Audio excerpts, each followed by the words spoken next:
साहित्य क्लासेज में आप सभी विद्यार्थियों का हार्दिक स्वागत, हार्दिक अभिनंदन। प्रिय विद्यार्थियों, आज हम एक बहुत ही महत्वपूर्ण टॉपिक पर चर्चा करेंगे, यानी अपने अभी फॉर्म भरे जा रहे हैं सर्वोदय विचार परीक्षा। और सर्वोदय विचार परीक्षा में कैसे प्रश्न आते हैं इनके संबंध में, और आज हम लगभग 50 प्रश्नों की एक क्लास, प्रथम जो श्रृंखला है वो शुरू करेंगे। यानी आज हम शुरू करेंगे सर्वोदय विचार परीक्षा प्रश्नोत्तर श्रृंखला 1, यानी पहले भाग का आज हम आगाज कर रहे हैं। समझता हूं कि जब तक आपकी परीक्षा होगी, यानी नवंबर माह में आपकी परीक्षा होने वाली है, और उस समय तक कोशिश तो यही रहेगी कि आपको संपूर्ण जो अध्ययन है, जितना मेरे से हो सकेगा उतना देने का प्रयास करूंगा। फिर भी आप अन्य जो किताबें हैं, गांधी जी के संबंध में अन्य जो जानकारियां हैं वो भी आप हासिल करते रहें, क्योंकि साथ साथ में वो भी बहुत आवश्यक है। वैसे मेरा प्रयास ये रहेगा कि संपूर्ण जो पाठ्यक्रम है वो आपको करवाऊं, और परिस्थितियां अगर सही रही तो निश्चित ही आपको अच्छे अच्छे प्रश्नों का अध्ययन करवाऊंगा। चैनल को आप सब्सक्राइब और लाइक अवश्य करें। सब्सक्राइब कर लेंगे, जब भी वीडियो अपलोड होगा तो आपके लिए यानी उसका नोटिफिकेशन आ जाएगा और आप उन प्रश्नों को लिख लेंगे। यानी आपके पास आज जो मैं 50 प्रश्न करवा रहा हूं, ये 50 प्रश्न आप अपने कॉपी में लिख लो। यानी एक सर्वोदय विचार की परीक्षा कॉलेज और स्कूल दोनों के लिए, कॉलेज वाले भी और स्कूल वाले भी, यानी 9 से 12 तक के जो विद्यार्थी और कॉलेज में पढ़ने वाले, यानी फर्स्ट ईयर से लेकर के और एमए तक के जो विद्यार्थी हैं, वो सभी विद्यार्थी भाग लेंगे।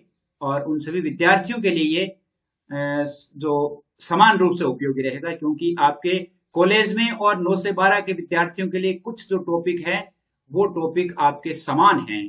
तो उन्हीं टॉपिक से शुरू करते हैं, ताकि कॉलेज वालों के भी काम में आए और आपके भी काम आए। तो मैं समझता हूं कि आप अब तैयार होंगे अपना पेन और कलम लेकर के, और एक अच्छी सी कॉपी डाल लें और इन प्रश्नों को आप लिखते जाएं और याद करते जाएं। तो चलिए शुरू करते हैं आज की प्रश्नोत्तर श्रृंखला 1। और प्रश्नोत्तर श्रृंखला में अपन 1 में क्या पढ़ेंगे, देखिए पहला प्रश्न देखिए, गांधी जी के पूर्वज क्या काम करते थे? गांधी जी के पूर्व उत्तर होगा दीवानगिरी। क्या काम करते थे? दीवानगिरी। और कब से?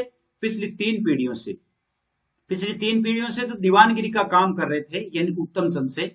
उससे पूर्व वो पंसारी थे। क्या थे? पंसारी थे। उत्तम चंद गांधी कौन थे? महात्मा गांधी के दादाजी थे। उत्तम गांधी ने पोरबंदर क्यों छोड़ा? देखिए बहुत इंपॉर्टेंट प्रश्न है। राजनीतिक खटपट के कारण। किस कारण छोड़ा था? राजनीतिक खटपट के कारण। और वहां से वो कहां चले गए थे? जूनागढ़ चले गए थे। कहां चले गए थे? जूनागढ़। एक सेंटेंस है उसी पुस्तक में से, दाहिना हाथ तो पोरबंदर को अर्पित हो चुका है, यह किसने कहा? ये कहा था उत्तम चंद गांधी ने या ओत्ता गांधी ने। इनका एक नाम ओत्ता गांधी भी है, यानी ओत्ता गांधी का अर्थ भी क्या है? उत्तम चंद गांधी ही है। उत्तम चंद गांधी या ओत्ता गांधी। महात्मा गांधी का पारिवारिक विवरण जो है, जैसे ओत्ता गांधी या उत्तम चंद गांधी जिन्होंने 2 विवाह किए थे, प्रथम विवाह से 4 लड़के और दूसरे विवाह से 2 लड़के, यानी 6 लड़के उनके हुए थे 2 विवाह से, दोनों पत्नियों से, यानी एक के 4 और एक के 2। अगले प्रश्न देखिए, बहुत सारे प्रश्न, जो अच्छे अच्छे प्रश्न हैं। उत्तम चंद गांधी के 5वें पुत्र का नाम क्या था? उनका नाम था करमचंद गांधी या कब्बा गांधी। कब्बा गांधी या करमचंद गांधी। कब्बा गांधी कह दो चाहे करमचंद गांधी कह दो। क्या कह दो? कब्बा गांधी चाहे करमचंद गांधी।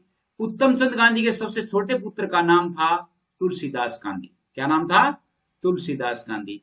करमचंद गांधी की मृत्यु के समय वे किस दरबार के पेंशनर थे? वो थे राजकोट दरबार के। किस दरबार से पेंशन मिलती थी उनको? राजकोट दरबार से। करमचंद गांधी ने कितने विवाह किए थे? 4। कितने विवाह किए थे? 4। करमचंद गांधी का चौथा विवाह किससे हुआ? पुतली बाई से, जो कि गांधी जी की मां थी। और इससे पुतली बाई से एक तो लड़की थी और 3 पुत्र, यानी 4 संतानें प्राप्त हुई थी। उनमें से एक लड़की थी और 3 लड़के थे। गांधी जी और 3 भाई थे। करमचंद गांधी के सबसे छोटे पुत्र का नाम क्या था, और उनका नाम था मोहनदास गांधी, जिसको हम महात्मा गांधी कहते हैं। क्या नाम था? मोहनदास गांधी या महात्मा गांधी। अगला प्रश्न देखिए, अगले प्रश्न आप इन प्रश्नों को लिख लें। चौथे विवाह के समय करमचंद गांधी की आयु कितनी थी? चौथा विवाह जब हुआ था, पुतलीबाई से जब विवाह हुआ था, ऐसे भी आ सकता है कि पुतलीबाई से विवाह के समय करमचंद गांधी की या कब्बा गांधी की आयु कितनी थी, तो वो थी 40 वर्ष से अधिक। मोहनदास गांधी का जन्म कब हुआ? अगर मान लो आपके अपने को याद है 2 अक्टूबर 1869 ईस्वी को पोरबंदर, या इसको सुदामापुरी भी कहते हैं। क्या नाम कहते हैं? सुदामापुरी भी कहते हैं। लेकिन मान लो विक्रम संवत में आ जाता है तो भाद्रपद कृष्णा बारस, विक्रम संवत 1925। कब हुआ था? भाद्रपद कृष्णा बारस और विक्रम संवत 1925 को। कब्बा गांधी जब राजकोट गए तब मोहनदास की आयु कितनी थी? 7 वर्ष। यानी कब्बा गांधी जो है राजकोट गए थे तब उनकी आयु कितनी थी? 7 वर्ष। इंस्पेक्टर जायस द्वारा पूछे गए 5 शब्दों में से कौन सा शब्द गांधी जी ने गलत लिखा? यानी ये तीसरी चौथी क्लास की बात है, जब इंस्पेक्टर जायस ने निरीक्षण किया था क्लास का और उन्होंने कुछ शब्द लिखाए थे, 5 शब्द लिखाए थे, उनमें से केटल शब्द एक था जो गांधी जी ने गलत लिखा था, और गांधी जी ने ऐसे लिखा था, इनको ऐसे, के नहीं आना चाहिए, सी आना चाहिए। गांधी जी ने अपने पिताजी द्वारा खरीदी गई किस पुस्तक का सर्वप्रथम अध्ययन किया? सबसे पहले जो अध्ययन किया था वो किताब थी श्रवण पितृभक्ति नाटक, और इस किताब को पढ़ करके ही उनके मन में पिता सेवा का जो ज्ञान है या पिता सेवा की जो विवृत्ति है या स्वभाव है वो सबसे अधिक विकसित हुआ था। किससे? श्रवण पितृभक्ति नाटक पुस्तक को पढ़ करके। और फिर वो आजीवन अपने पिता की जो सेवा की थी, जब तक, यानी करमचंद गांधी जो है जिनका देहांत हुआ था तब तक महात्मा गांधी जो है उनकी सेवा करते थे। और जब करमचंद गांधी की मृत्यु हुई तब उनकी आयु कोई ज्यादा नहीं थी। गांधी जी के जीवन पर किस ऐतिहासिक पात्र का या किस पौराणिक पात्र का नाम ले सकते हैं यहाँ पर? पौराणिक पात्र का, और वह है हरिश्चंद्र। हरिश्चंद्र का जो एक नाटक था उसमें हरिश्चंद्र का प्रभाव यानी सत्य जो है उन्होंने इससे ही सीखा था। सत्य का सबसे पहले प्रयोग, यानी हरिश्चंद्र जो है उस पर महान विपदाएं पड़ती है, फिर भी वो अपने जीवन में अपने सत्य से डिगते नहीं है, और वहीं से उन्होंने सत्य का इस्तेमाल करना सीखा। गांधी जी का विवाह कितने वर्ष की उम्र में हुआ? वो हुआ था 13 वर्ष की उम्र में। कितने वर्ष की उम्र में हुआ था? 13 वर्ष की उम्र में हुआ था। कितने वर्ष की उम्र में? 13 वर्ष की उम्र में। इसके अलावा 13 वर्ष की उम्र में हुआ था, और वो उस समय कौन सी स्कूल में थे? हाई स्कूल में थे, यानी यूं कह सकते हैं कि 10वीं में थे। गांधी जी के कितने भाई थे? 2 ही थे। गांधी जी सहित 3 थे। करमचंद गांधी के 3 पुत्र थे, लेकिन उनमें से गांधी जी के भाई कितने थे? 2 थे, दोनों ही उनसे बड़े थे। महात्मा गांधी कितने वर्ष की आयु में विदेश गए थे? और वो गए थे 18 वर्ष की आयु में। जब वो 18 वर्ष के हो गए थे तभी वो कहां गए थे? विदेश गए थे। अगला प्रश्न देखिए, अगला प्रश्न बहुत ही इंपॉर्टेंट प्रश्न है। 5वीं और 6ठी कक्षा में गांधी जी को कितने रुपए की छात्रवृत्ति प्राप्त हुई? जब वो 5वीं में थे तब तो 4 रुपए प्रतिमाह, और 6ठी कक्षा में थे तब 10 रुपए प्रतिमाह। और ये जो छात्रवृत्ति थी वो सोरठ वासियों को मिलती थी, यानी सोरठ के वासी जो थे, एक अलग जो क्षेत्र था उस क्षेत्र वासियों को ही मिलती थी। तो 6ठी कक्षा में 10 रुपए प्रतिमाह और 5वीं कक्षा में 4 रुपए प्रतिमाह। गांधी जब 7वीं कक्षा में पढ़ते थे तो उनके विद्यालय के हेडमास्टर का नाम क्या था? बहुत इंपॉर्टेंट प्रश्न है, मोस्ट है ये। यह ऐसे भी आ सकता है कि दोराबजी एदलजी गिम्मी कौन थे? तो उनके विद्यालय के हेडमास्टर थे। कौन थे? दोराबजी एदलजी गिम्मी। महात्मा गांधी का खेल में अरुचि का कारण क्या था? महात्मा गांधी जो है वो खेल में अरुचि थे। उनका कारण एक तो था शर्मिला स्वभाव, और एक दूसरी थी पिताजी की सेवा की तीव्र इच्छा। एक तो वो पिताजी की सेवा हमेशा करते थे, पिता सेवा में, पितृ सेवा में वो कभी भी विलंब नहीं करते थे, हर समय वो उनकी सेवा करते रहते थे। और एक दूसरा था उसका शर्मिला स्वभाव होना, शर्मिले भी थे। गांधी जी के अनुसार अक्षर सीखने के लिए क्या आवश्यक है? चित्रकला। ये बहुत इंपॉर्टेंट प्रश्न है, ये बहुत इंपॉर्टेंट है। अक्षर सीखने के लिए क्या आवश्यक है? चित्रकला। गांधी जी कहते थे कि बालक को सबसे पहले चित्रकला सिखाई जानी चाहिए। जब वह चित्रों को अच्छी तरह से बनाना सीख जाएगा फिर उसे अक्षर ज्ञान दिया जाए ताकि सुंदर अक्षर लिख सके।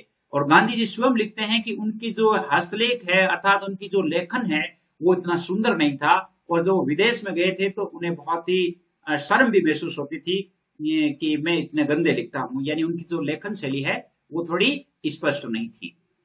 गांधी जी ने कब समझा कि भूमिति सरल है, ज्यामिति सरल विषय है, और वो उन्होंने सीखा था यूक्लिड का 13वां प्रमेय पढ़ने के बाद। यूक्लिड का जब 13वां प्रमेय पढ़ लिया था तब उन्होंने समझा कि वास्तव में भूमिति या ज्यामिति जो विषय है वो सरल है।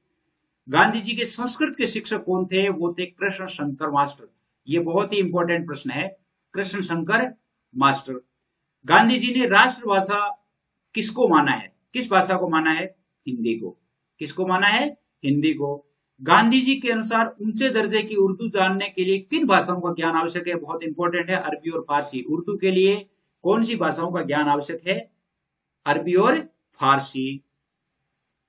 अगले प्रश्न के लिए देखिए, अगला प्रश्न जो है वो है आपके कि गांधी जी के अनुसार गुजराती, हिंदी, बंगला, मराठी इत्यादि भाषाओं के गहन अध्ययन के लिए किस भाषा की जानकारी आवश्यक है? वो है संस्कृत की। गांधी जी के अनुसार गुजराती, हिंदी, बंगला, मराठी इन भाषाओं की जननी जो है वो संस्कृत है। संस्कृत का ज्ञान होना आवश्यक है और संस्कृत के ज्ञान से ही ये भाषाएं अच्छी तरह से सीखी जा सकती है। गांधी परिवार किस संप्रदाय से संबंधित है? वैष्णव संप्रदाय से संबंधित। ये बहुत इंपॉर्टेंट प्रश्न है, वैष्णव संप्रदाय से संबंधित है। गांधी जी ने मांसाहार क्यों छोड़ा? वे अपने माता पिता को धोखा नहीं दे सकते थे, यानी माता पिता से छुप करके वो कोई भी काम करना नहीं चाहते थे। अगला प्रश्न है देखिए, करमचंद गांधी की मृत्यु के समय मोहनदास की आयु कितनी थी? 16 वर्ष। कितनी थी? जब करमचंद गांधी की मृत्यु हुई उस समय 16 वर्ष थी आयु उनकी, यानी 1869 में इनका जन्म होता है और इसमें 16 और जोड़ते हैं तो कितने हो जाते हैं? यानी 9 6 15 और 8 यानी 1885 में करमचंद गांधी की जो मृत्यु है वो कब हो जाती है? 1885 ईस्वी में करमचंद गांधी की मृत्यु हो गई थी। करमचंद गांधी का देहांत किस बीमारी के कारण हुआ? और वो था भगंदर से, कुष्ठ रोग से, भगंदर से हुआ था। मृत्यु का आभास होने पर कब्बा गांधी ने कागज पर क्या लिखा था? कब्बा गांधी यानी जब मृत्यु के मरणासन अवस्था में थे तब करमचंद गांधी ने अपने भाई को बुलाया और अपने भाई को बुला करके, यानी अपना भाई, उनका भाई उनके पास में ही था, और उनसे इशारा किया कि कुछ लिखने के लिए सामान लाओ। जब उन्होंने कागज दिया तो कागज पर लिखा था तैयारी करो, मतलब अब मैं जाने वाला हूं, आत्मा जाने वाली है, इसलिए दाह संस्कार की तैयारी करो, ये शब्द लिखा था। रंभा कौन थी? रंभा गांधी परिवार की एक नौकरानी थी। कौन थी? गांधी परिवार की एक नौकरानी थी। इसके अलावा देखिए, इसके अलावा गांधी जी किस धार्मिक ग्रंथ से अधिक प्रभावित है? वह है तुलसी रामायण से, यानी तुलसी रामायण से बहुत अधिक प्रभावित थे।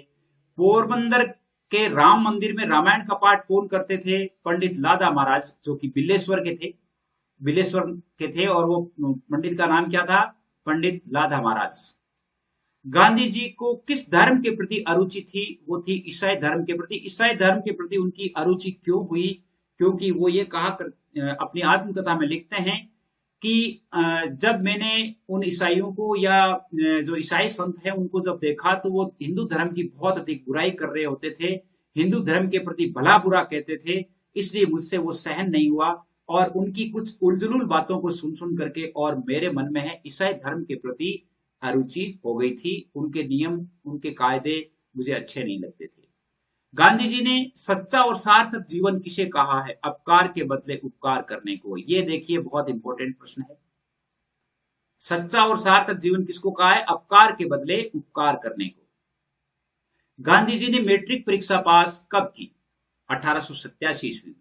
कब की थी? 1887 ईस्वी में। बहुत ही मोस्ट है। और कितने वर्ष की उम्र में? 19 वर्ष की उम्र में। कितने वर्ष की उम्र में? 19 वर्ष की उम्र में। अगला प्रश्न देखिए, गांधी जी को विलायत में पढ़ने भेजने की सलाह किसने दी? माओजी द्वे ने। उनके परिवार के सलाहकार थे, उनके जो पिताजी थे उनके मित्र भी थे माओजी द्वे ने उन्हें आकर के कहा कि इस बालक को विलायत भेजना चाहिए। यानी करमचंद गांधी जो है वो गांधी जी को या मोहनदास को वकील बनाना चाहते थे, तब उन्होंने कहा विलायत, मावजी द्वे का एक बेटा था जिसका नाम था केवल राम। क्या नाम था? केवल राम। और वो केवल राम जो है विदेश में पढ़ता था और बैरिस्ट्री कर रहा था। तो उन्होंने कहा कि मेरे बेटे के बहुत सारे दोस्त हैं, जानकारी भी है, इसलिए इस लड़के को वहां भेज दो और ये वहां पर बैरिस्ट्री करके आ जाएगा, वकील बनकर के आ जाएगा और यहाँ पर आपको दीवानगिरी मिल जाएगी, क्योंकि आपका जो परिवार है वो दीवानगिरी से संबंधित है। गांधी जी डॉक्टर बनना चाहते थे। गांधी जी ने कहा कि क्या मैं डॉक्टर बन सकता हूं, लेकिन उनकी मां ने, उनके परिवार ने कहा कि नहीं, डॉक्टर बनना जो है वो हमारे परिवार के खिलाफ है। तो मां की सलाह मान करके और फिर जब विदेश की बात आई तो गांधी जी है वो विदेश के लिए तैयार हो गए। विदेश जाने में भी उन्हें कई तरह की कठिनाइयों का सामना करना पड़ा। जिस समय वो जाना चाहते थे उस समय नहीं जाकर के उसे काफी समय तक मुंबई में ठहरना पड़ा और फिर वो विलायत गए। अगला प्रश्न देखिए, अगला एक और देखिए, जोशी जी के नाम से गांधी परिवार किसे पुकारते थे? जोशी जी के नाम से पुकारते थे मावजी द्वे को। ये मावजी द्वे है, इसी को वो जोशी जी कहा करते थे। क्या नाम कहा करते थे? जोशी जी के नाम से। अगला प्रश्न देखिए, अगला प्रश्न है आपके कि करमचंद गांधी मोहनदास को क्या बनाना चाहते थे? वकील बनाना चाहते थे। बेच्चर जी कौन थे? मोड बनिया थे, जिन्होंने जैन धर्म का साधु बन गए थे। वो जैन धर्म के साधु बन गए थे, मोड बनिया थे। विलायत जाने से पूर्व गांधी जी ने बेचर जी के समूह क्या प्रतिज्ञा ली? ये बहुत ही इंपॉर्टेंट है, बहुत ही इंपॉर्टेंट है। मांस, मदिरा और स्त्री संघ से दूर रहने की ये प्रतिज्ञा ली थी। कौन सी प्रतिज्ञा थी? मांस, मदिरा और स्त्री संघ से दूर रहने की। गांधी जी के प्रथम बार विलायत जाते समय जहाज में साथ कौन था? साथ में कौन था? वो थे त्र्यंबक राय मजूमदार। जब गांधी जी वहां ठहरे हुए थे अपने दोस्त के और उनके रिश्ते के जो बहनोई थे उनके घर ठहरे हुए थे, और जब उन्हें मालूम हुआ कि त्र्यंबक राय मजूमदार जो एक वकील थे और वो विलायत जा रहे थे, और जब उन्हें पता लगा तो वो भी उनके साथ गए थे। वैसे मजूमदार के अलावा और गांधी जी के अलावा बाकी सब इंग्लिश अर्थात अंग्रेज थे उस जहाज में। गांधी जी प्रथम बार विलायत जाने के लिए मुंबई का बंदरगाह कब छोड़ा? ये बहुत इंपॉर्टेंट है। 4 सितंबर 1888 को उन्होंने मुंबई बंदरगाह छोड़ा था। मुंबई से वो रवाना हो गए थे 4 सितंबर 1888 को। बहुत ही मोस्ट इंपोर्टेंट प्रश्न है। जब गांधी जी साउथैम्पटन बंदरगाह पहुंचे तो कौन सा दिन था? यानी साउथैम्पटन बंदरगाह पर पहुंचे तो उस समय कौन सा बंदरगाह था, कौन सा दिन था? शनिवार था। गांधी जी विलायत पहुंचकर सबसे पहले किस होटल में ठहरे? और वो होटल थी विक्टोरिया होटल। क्या थी होटल? Victoria hotel. ये थे 50 प्रश्न। उम्मीद करता हूं आपको बहुत ही अच्छा लगा होगा, बहुत ही पसंद आया होगा। और आपके लिए जो ग्रुप बने हुए हैं, यानी सभी विद्यार्थियों के लिए जो ग्रुप बने हुए हैं, उस ग्रुप में आप अवश्य ही शामिल हो सकते हैं। बॉयज और गर्ल्स के लिए अलग अलग हैं, बॉयज और गर्ल्स के लिए अलग अलग हैं, कॉलेज के विद्यार्थियों के लिए अलग है, स्कूल के विद्यार्थियों के लिए अलग है। तो आप ग्रुप में ऐड हो सकते हैं। उनके लिए जो नंबर है वो है 9610208295।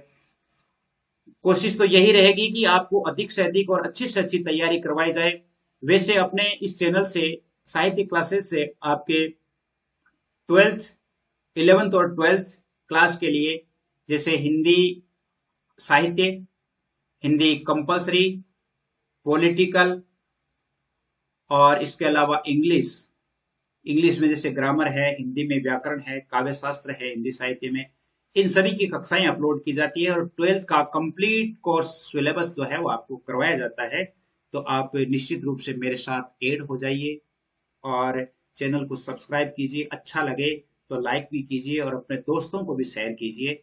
आज के लिए बस इतनी ही, पहला ही वीडियो है, इसलिए आप अधिक से अधिक देखें और अपनी नई कॉपी डाल लें, ताकि नवंबर में आने वाले समय में हो सकता है कि ये प्रश्न आपके लिए मददगार सिद्ध हो। जय हिंद, जय भारत।